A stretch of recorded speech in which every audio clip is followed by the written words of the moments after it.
పరివర్తన. సీనయ్యకు పెళ్ళయి 2 మగపిల్లలు కూడా కలిగారు. అయినా అతనికి బాధ్యత రాలేదు. ఉన్న పొలమంతా కౌలుకిచ్చి నిత్యం తాగుతూ జూదలస్థానంలో ఉండేవాడు. ఇదేమిటి భార్య అని అడిగితే తన్ను కూడా చేదరించుకునేవాడు. తండ్రి అడిగితే అతన్ని తోలనాడేవాడు.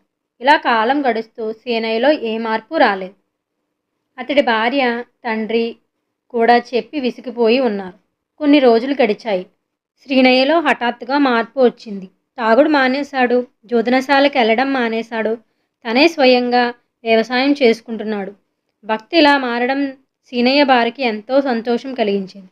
తండ్రికైతే సంతోషపట్టనంత ఆశ్చర్యం కూడా కలిగింది. అందుకే ఆయన కొడుకునొకనాడు నీలో హఠాత్తుగా మార్పు రావడానికి కారణమేంటని అడిగాడు. అందుకు సీనయ్య, నాన్న, ఈ మధ్య ఒక రాత్రి నా కొడుకులిద్దరూ పెరిగి పెద్దవాళ్ళయి నాలాగే తాగుడికి జూదానికి బానిసనైనట్లు, నేను మానసికంగా చిత్రవద్దకు గురైనట్లు కలగన్నా. ఆ కళ నా మనసు మీద మంచి ప్రభావం చూపింది. ఆ కారణంగా నా తండ్రి అయిన మీరు ఎంతటి చిత్రవద్ద అనుభవించారో ఆ రాత్రి కలలో గ్రహించగలిగాను. కలే నాలో పరివర్తన కలిగించింది అన్నాడు.